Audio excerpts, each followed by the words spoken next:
Buenos dias, buenas tardes, y buenas noches, bonjour, bonsoir, good morning, good afternoon, good evening, and good night, wherever you may be. Jay Slater Case.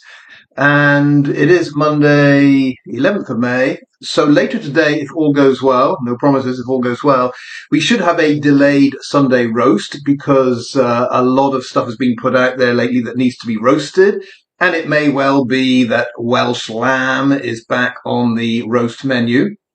But also the Gossip Corner, where remember I turned the cap on backwards, and it's not going to be totally focused on Jay Slater, but on some of those accident group trolls and goons that say some of the most absurd things. So it could be a busy Monday. I want to focus on two things today. I want to focus on the notion that Debbie Duncan knew Jay so very well. And I question this because in that recent ITV This Morning show, Debbie questioned people like me, people like you. She said they didn't know Jay. Well, to be honest, knowing a person isn't a question of knowing them or not knowing them. It's not a zero-sum game where you either know someone 100% or you don't know them at all. I mean, there is that middle ground. So it comes down to how well did you know someone? Not 100%, not 0%. And what I would question here is Debbie's notion that we, the commenters out there, didn't know things about Jay at all. And I would also question that she knew everything about Jay. Either she didn't know everything about Jay and she's in denial, or she did know everything about Jay and, she approves of it. I don't know which way around it is. So to what extent did Debbie Duncan know Jay? Question of the day. But also we need to focus on the toxins, the substances that Jay was taking, because in the toxicology report we heard about the cat from the Spanish autopsy crew, we heard about the MDMA, we heard about the cocaine, we heard about all that.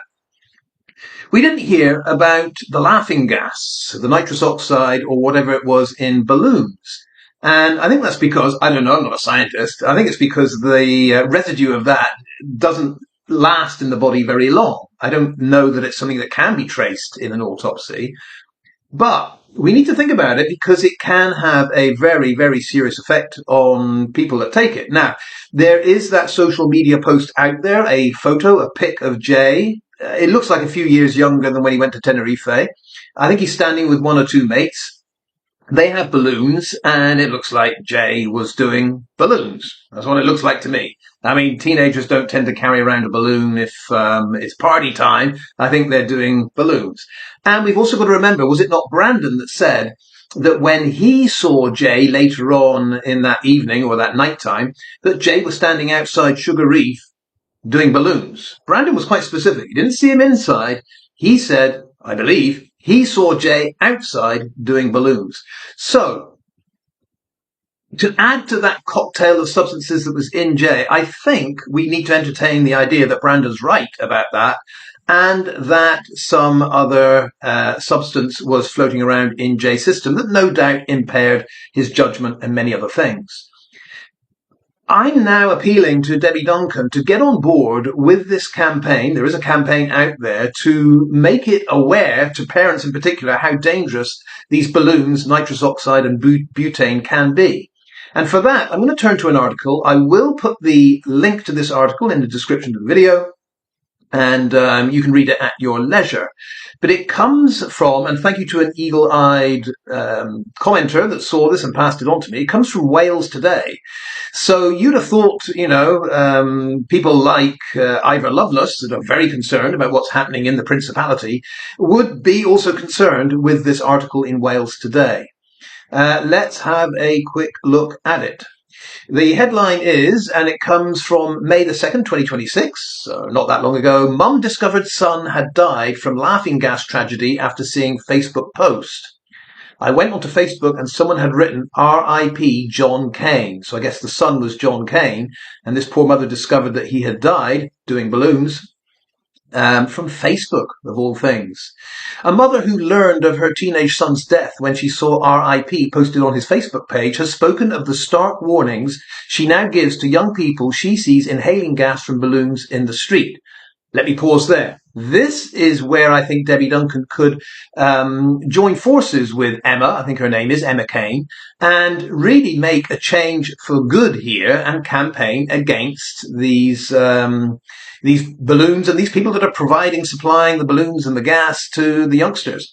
Emma Kane's son, John, was 17 when he suffered a fatal cardiac arrest in 2011 after inhaling butane, having experimented with the substance for only a few weeks. On the day he died, his friends had bought 8 canisters of lighter fluid in a single transaction.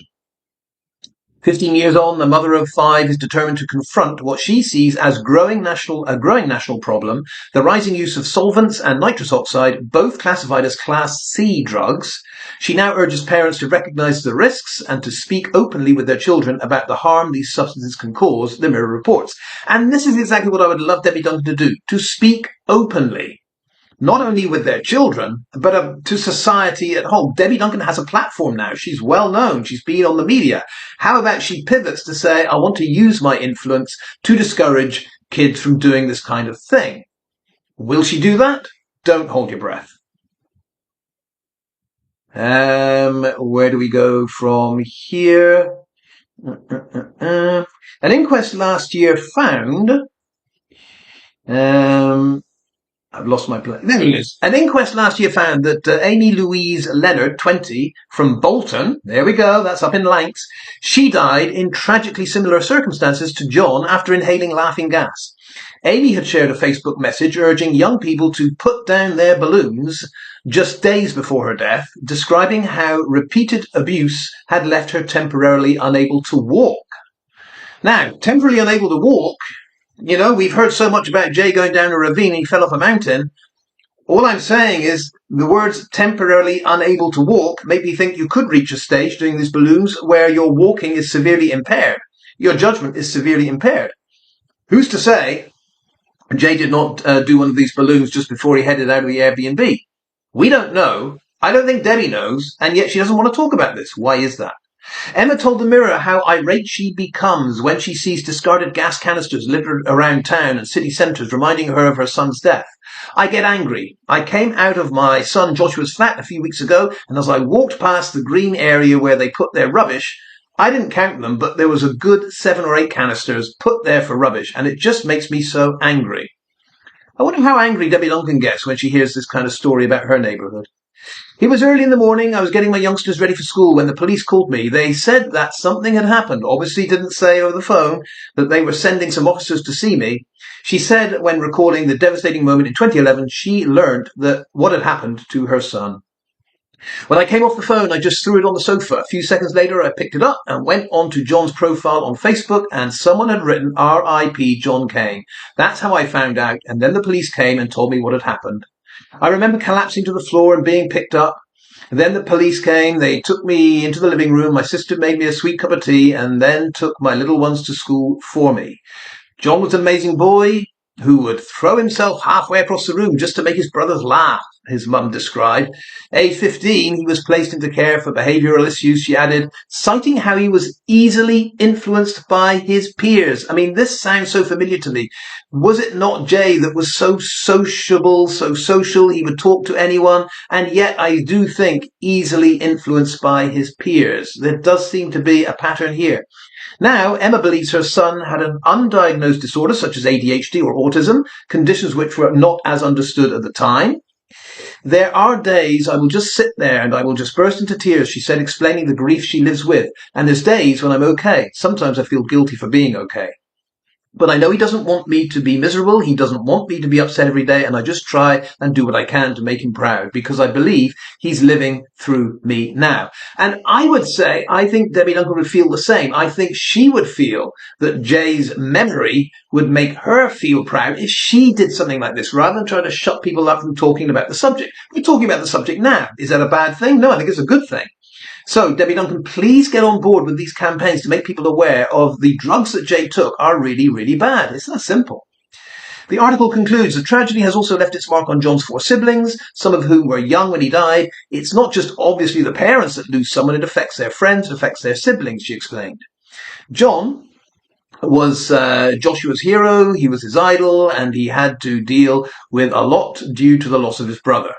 Working with organisations like Achievement Through Football, ATF. Now, this is good because we had Debbie and Warren, didn't we mention a football match? Maybe they are aware of this Achievement Through Football group. I don't know. But working with organisations like Achievement Through Football, Emma speaks with children at risk of falling into antisocial behaviour and substance abuse, and those who have been repeatedly excluded from school. There we go. So, as I say, that, I think, Emma Kane is her name. That would be a wonderful person for Debbie Duncan or Warren or Zach to reach out to and say, we have obviously been through a similar experience. We haven't highlighted it in social media world, but we do think with our influence that we could help you. And in turn, that would mean help these poor youngsters that do this kind of stuff, which, by the way, is not normal. We keep being told normal behavior, normal boy, normal holiday in Tenerife. It is not. I can assure you, when you look globally at the youth of today, the vast, vast majority would never think of touching these substances that Jay indulged in. I mean, in so many cases, if we're talking globally, in the world, so many cases, people don't have access to that. They don't have the time. They're, as young people, they're doing what they can to put food on the table and help the family and babysit and clean up. They don't have the time, or they're working hard to further themselves either in a trade or in education. They don't have the time, the will. It's not something that they indulge in. And I would also add that those that do either have a lot of spare cash around or they have a lot of spare time around. And I think it is abnormal to look at that situation and say, well, what else are they going to do? You know, got time in your hands, you got enough money to buy a Moncler jacket. What else are you going to do? This is not a normal world. And my problem here is the likes of Sarah Smith don't seem to focus on this and say this is the heart of the problem. The elephant in the room, I think, is what Scoob said in one of her pieces. The elephant in the room, surely, is this narco background that has resulted, yes, it has resulted in the death of Jay Slater. I will never, ever come to the conclusion that Jay Slater, absolutely clear-headed, went down a ravine and fell off and died. And I think most of you are like that. We will never be convinced of that. Some of us think it could well have been an accident of sorts. But as Sally Titanic has pointed out, even an accident has causes. And what is distressing in this case, and it's why some of us will continue forever until we get some decent answers, what is really distressing is that it seems like those closest to Jay have no interest in the causes of what happened to Jay. And that's what I don't get. I would have thought it'd be the other way around. I would have thought those that are closest to Jay would be the most frustrated by the lack of answers about what happened to him. I said this on Jan's Views Live last night. What happened to Jay is a completely separate issue to how Jay died. The two overlap, because if you find out what happened to Jay, you will also find out at the end of that cause and effect how he died. But just saying, oh, his body was found here, that's at the bottom of a ravine, therefore he must have died by falling into it, that isn't doing anything to find out what happened to Jay. And if we found out what happened to Jay, we might have a chance of finding out how to avoid the same thing happening to other people. I know I don't. I shouldn't have to explain this to people like the Accident Group or Ivor Lovelace or Debbie Duncan, but clearly I do. So I'll do it one more time. In order to find out what happened to Jay, you have to know, minute by minute, what he did and where he was. And his friends and associates, they all know that. They can tell us. And they have told Luggy. It's just that Luggy won't tell the world. And I believe Luggy and Debbie Duncan know what happened to Jay. They just won't tell the world. That is the cover-up. But what is the cover-up covering up? All right, let's leave it there. I will put a link to that article. Read it. And one more time, Debbie Duncan, please join forces with this Emma Kane lady. Debbie, you could be a force for good. Hasta luego, adios. See you next time.